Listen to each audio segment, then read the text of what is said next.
right, here we go. How's it going, YouTube?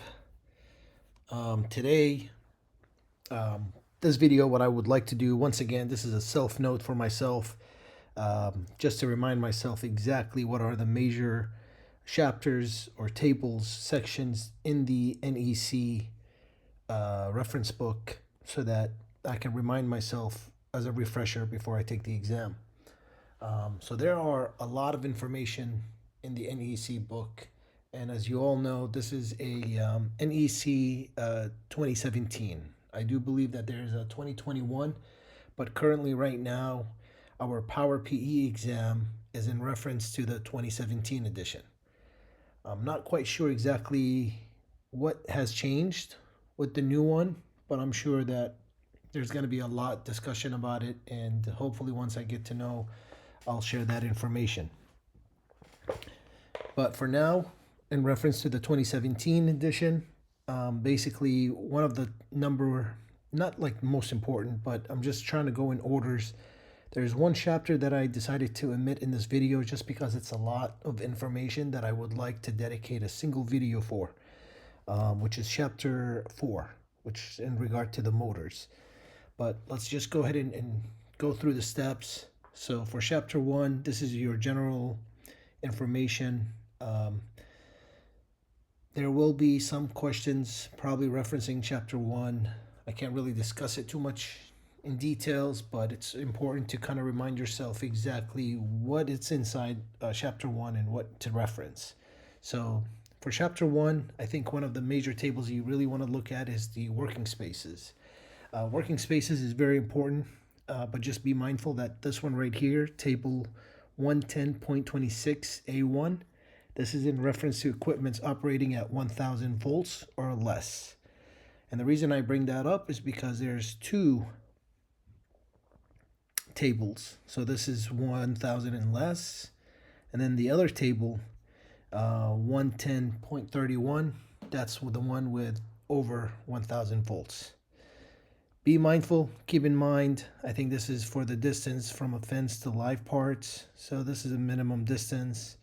And then here, I think this is just the minimum clear distance based on the conditions. And I think if I scroll down, this is the one that I was talking about. Minimum depth of clear working space. And this is the one for over 1000. So just keep an eye on 110.34A and 110.26A. When you hear the word working spaces, just remind yourself, chapter 1, the following tables. Okay. Continuing down, we're looking at here chapter 2, wiring and protections. I think section 210.19 is one of the one that really caught my eye. There's a lot of other sections, such as like 210, for example. 210, I think, discusses more details about the branch circuits. But for myself, I think my main focus is really I need to figure out is the branch circuits that are not more than 600 volts versus the one that is over 600 volts. So one thing to be mindful of here, let me see if I can just get the highlighter just to make sure I got everything under control.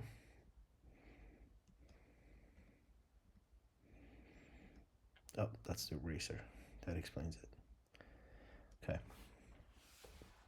I think the most part that you really want to keep in mind is conductor size shall have an allowable ampacity of non-continuous plus the 125 of continuous.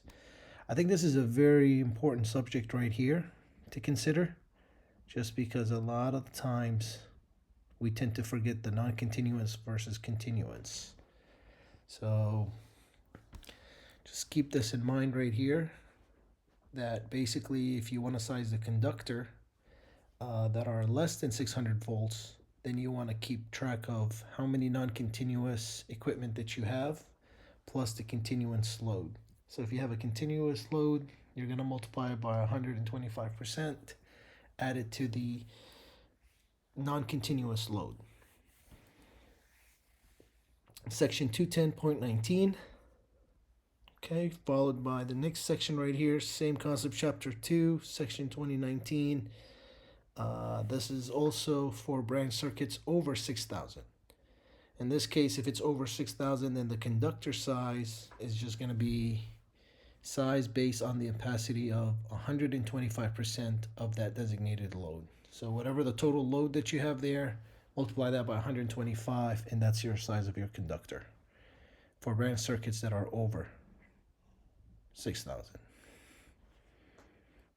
Wonder why it's doing this. Let me see. Okay.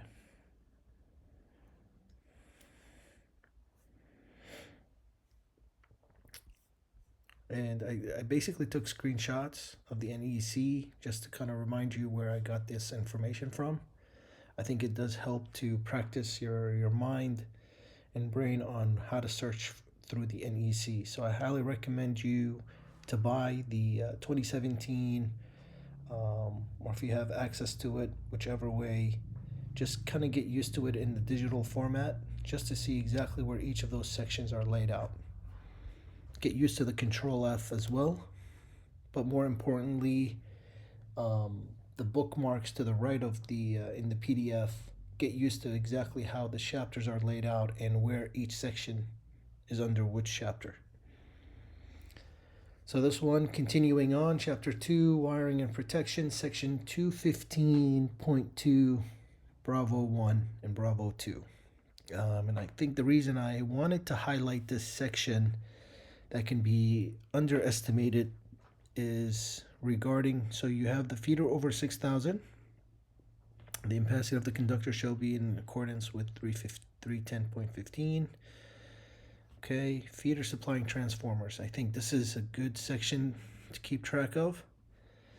So for feeder supplying a transformer, the ampacity of the feeder conductor shall not be less than the sum of the nameplate rating of the transformers supplied when only transformers are supplied. Okay, so basically if this feeder is just connected directly to a transformer, supplying a transformer, then you take that nameplate of that transformer, and that's how do you, that ampacity would determine the that conductor. Feeder supplying transformer and utilize equipment. Utilization equipment. So the ampacity of a feeder supplying a combination of a transformer and a utilization equipment shall not be less than the sum. So this is another one that we need to look at. The sum of the nameplate rating of the transformer and 125% of the design potential load of the utilization equipment. So this is a good one right here to remind yourself if you're dealing with a transformer with other equipments. Just remember for the transformer, you take that nameplate, and then any other equipment's 125. And as a reminder, keep mind of the continuous and non-continuous for branch circuits. So for continuous load, then you're going to do 125. For non-continuous, you just take that load ampacity. Okay, so 2015.1 overcurrent protection. Feeders shall be protected against overcurrent in accordance with the provision of Part 1. Where a feeder supplies a continuous load or any combination of continuous and non-continuous load, the rating of the overcurrent device shall not be less than the non-continuous load plus 125. So you're going to hear this a lot, and I think this is good to constantly repeat yourself and remind yourself right here that for an overcurrent protection now, the way you want to rate this, the best way is to calculate or to sum up the ampacity or the total ampacity of each load. Non-continuous, then you take that entire ampacity, sum it all up. But for the continuous load, it's going to be based on 125%.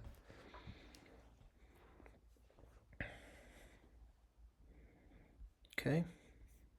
If you want to go back to this, just in case as a reminder, the way it works. So the total amp would be 1.25 times continuous plus non-continuous. So if you had a load that was continuous, and let's say it was 20 amps, and this is continuous, and then you have 10 amps that is non-continuous, then all you have to do is your total would be 125% times 20 amps plus 10 amps. Okay. Table 220.12, general lighting loads by occupancy. I think this is a great table to look at, especially when it comes to lighting. Lighting loads. So you might run into many examples where they'll ask, you have a, let me see here. What am I looking at? You're looking at a dwelling units, right? You're looking at a dwelling unit. They'll specify maybe the room, the size, whatever, and they'll say the area is 10 by 12, and then here you could see that the way you rate it is basically per area, per square foot, the volt amps based on whatever scenario you're dealing with: banks, barbershops, churches, clubs, etc. This is the settings that you want to take a look. So they'll give you the size of the room or the occupancy, and then from there you take that area, then you multiply by the volt amperes. But please remind yourself that this is VA.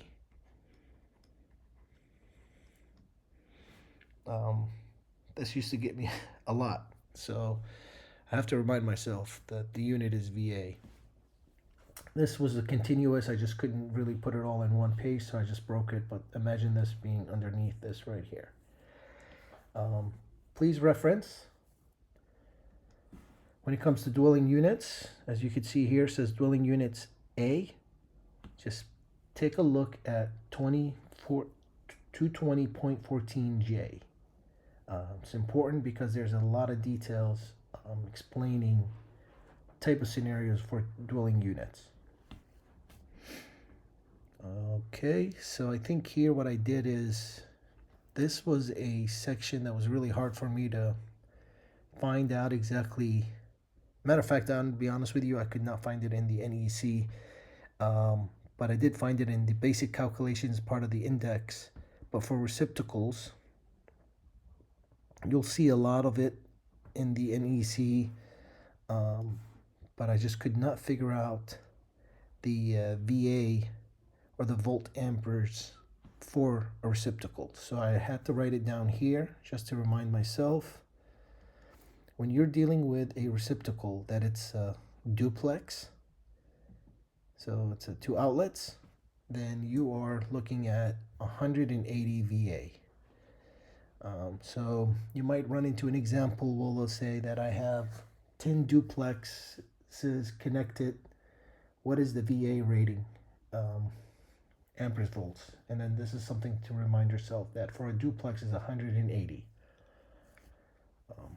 Or you can get something else where they'll say that you have 1200 VA total power, and how many duplexes can you have based on that? And that's when you would take that 1200 VA divided by 180.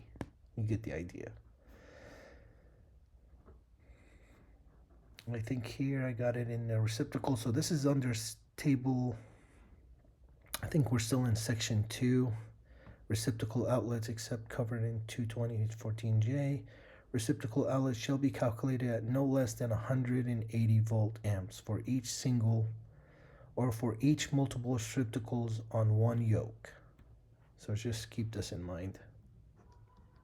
Okay. So AK, let me see here. Table 240.6A, standard amperes rating for fuses and inverse time circuit breaker. I cannot emphasize more than anything, if you want to get anything out of this NEC, this is your best friend right here. This table right here could become your best friend or your worst enemy. And the reason for that is, whichever total calculation of ampacity that you're going to calculate, depending on what the question asks for, you must reference the standardized rating. So for example, they'll ask an overcurrent protection, how to size, what is the correct standardized overcurrent protection device for a scenario of a motor connected to this, to that, whatever. So you go through all the proper procedures while, you get the motor's ampacity, you got the transformer, you figured out the continuous is 125, non-continuous is whatever load it is. And then you calculate the total ampacity, and you might get a total of, so let's like run an example like this. For example, you have a continuous load, and this continuous load, you've managed to find out that it's rated at 20 amps. Then you have another non-continuous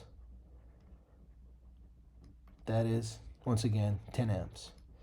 So you have two loads, one continuous, one non-continuous. So you know for a fact that to find the total amperage for the overcurrent is, you have to do 125% times 20 plus 10. So let's go ahead and just do this. So 125 times 20 plus 10, you're looking at 35 amps. So to size the overcurrent protection device, you need no less than 35 amps. So when they ask for the standardized sizing, that's when you need to reference this table, 240.6a. So let's take a look here. Luckily for us, there is a standardized amperage device, so it's 35. So in this case, you would actually use 35. But like, let's say, for example, you ended up with 35.6. And it's an overcurrent protection, so you cannot use 35. You would have to go to the next size, in this case 40 amps. So your actual overcurrent protection would be 40 amps if you're dealing with this. But in our case, 35 is 35, so you're good. Okay. Chapter 2, Wiring and Protection, Table 250.66. This one right here, it's very important when it comes to groundings. So I think this is the part where if you were ever had to solve for the size of grounding, I think this one is really more for electrode conductors. So if you have the proper grounding, ungrounded service entrance conductors or equivalent area parallel conductors. So if you have conductors in parallel and you need to size the correct electrode. The electrode conductor, if you look at this table, then you can actually reference and cross-reference depending on the size of the conductors that you're using here. Just wanted to share this just to kind of keep in mind that when you hear the word grounding, just remember that it's going to be in section or in chapter 2. And if you want to go further, just remember table 250. Because there's another table here, 250.102 Charlie 1. This is for the proper size of the grounded conductor. So depending on the conductors that you're dealing with, your primary conductors, here's the proper sizing grounded conductor that you will need. So just keep in mind 250.66 and 250.102. Another section here, now we're moving on to chapter 3, conductors for general wiring. This is a great chapter. You're going to reference this chapter a lot, especially when you're dealing with the type of conductors that you need to use. So in this situation, what you're going to run into is basically this table specifically really focuses on the change of temperature. So this is where you have to deal with a temperature correction, and I'll revisit this table. Let's just continue on and I'll show you exactly when you would need to use this table. Okay, so for this one right here, This is the ambient temperature correction factors based on 40 Celsius. So for ambient temperature other than 40 Celsius, multiply the allowable ampacity specified in the ampacity table by the appropriate correction factors below. Okay, so this is interesting because anything that's not other than 40, then we might have to reference this table right here. Let's just continue on. Adjacent factors for more than 3 current carrying conductors. This table comes in handy in regard to figuring out the total ampacity if you're dealing with more than 3 conductors. So if they say that you have a total of 5 conductors, then you know for a fact it's going to be between 4 and 6. So that total ampacity, after you find the size, so let's say that you're rated at, you have, let's say you're dealing with 250 kcml. And I don't know what it's rated at, but let's say it's rated at 50 amps. So for that, 3 cables for 50 amps. So if you're dealing with 5 of them, all you have to do is you would take that 50 amps times 80% and you get the total amperage on there. Okay, so the previous table that I told you about, that where you have to correct it based on the temperature, just remember when you're dealing with conductor sizing, after you find the size or the total ampacity, this is how you're going to size your conductor. Table 310.15. So I think one of the ones that you really need to focus on is this one right here. This is for 3 conductors. Oh, I don't know why I did that. I meant to do a square or rectangle in this case. So table 310.15, Bravo 16. This is going to be your best friend, another best friend. And then table 310.15, Bravo 16. I think I messed this one up. This one should have been, I need to find the other table, so I do apologize. It is not just 16. There's another one. I just don't recall the section, but it's another table. I think it's right after this. So I don't know if it's actually 17 or not, but scratch this.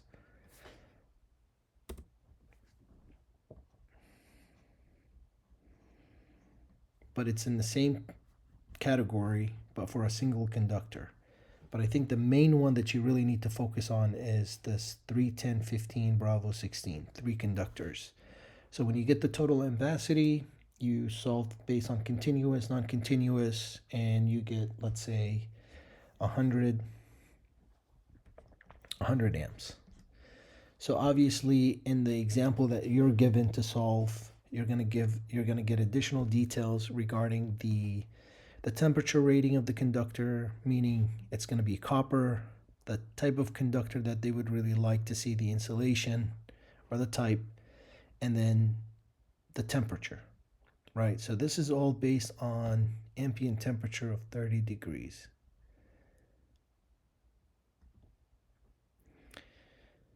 When the ambient temperature, the type of the wires that you have, when things starts to be altered, this is where you're going to have to reference the previous tables to get the idea and understand when to solve. So in this case right here, for ambient temperature other than 30 Celsius degrees, multiply the allowable ampacity specified in the ampacity table by the appropriate correction factor shown below. So I think in this case, this is really hard to kind of explain to you without actually solving a problem. I did not actually have a problem in hand, but just picture you're dealing with this right here. So let's say that it's a 75 Celsius and you're looking at 100 amps, right? So to look at 100 amps here, let me see. And let's say that the ambient temperature is actually 60 degrees Celsius. Then I think what you need to do is you go back up to here and we referenced the table 75 Celsius, and then I think the ambient temperature, now we said that it's going to be, I think we rated it at 60, so you would basically use, oh, it wasn't Fahrenheit, I apologize, I think we referenced it here, so 60 Celsius. Then you would multiply this factor to that total ampacity, so 0.58 times 100.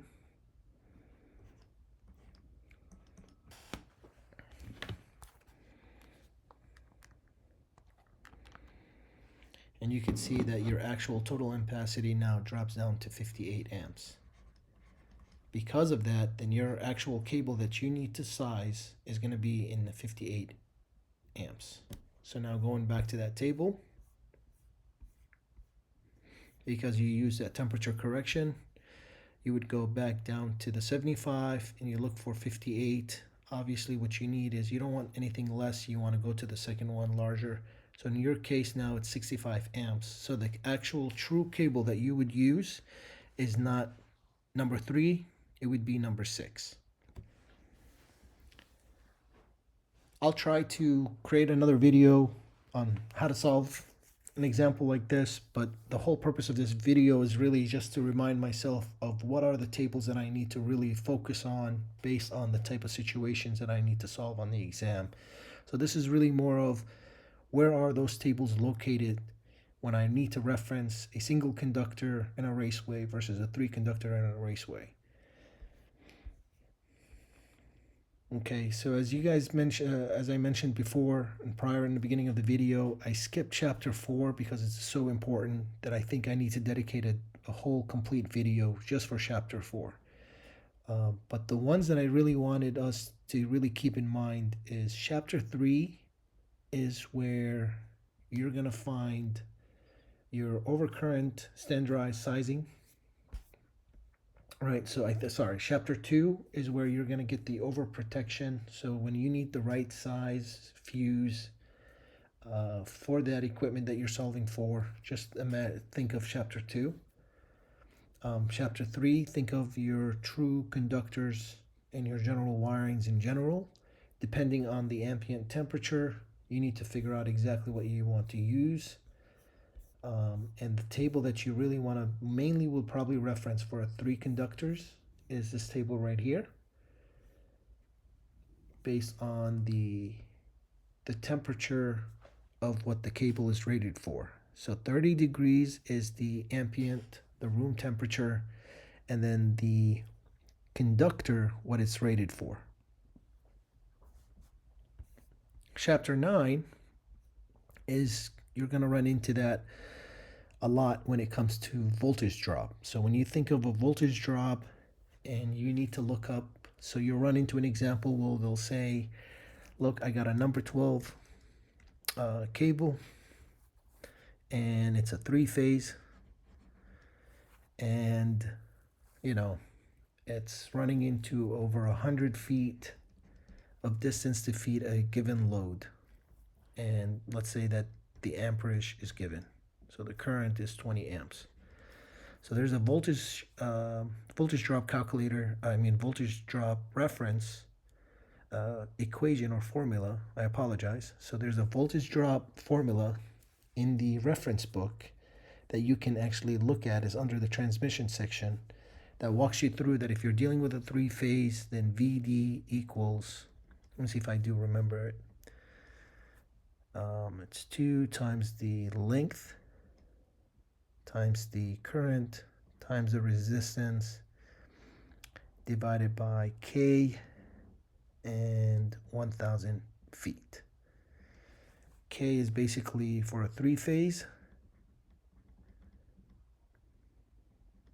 Your K is 2 over square root of 3. And for a single phase, your K is just 1. Like I said, it's in your reference book.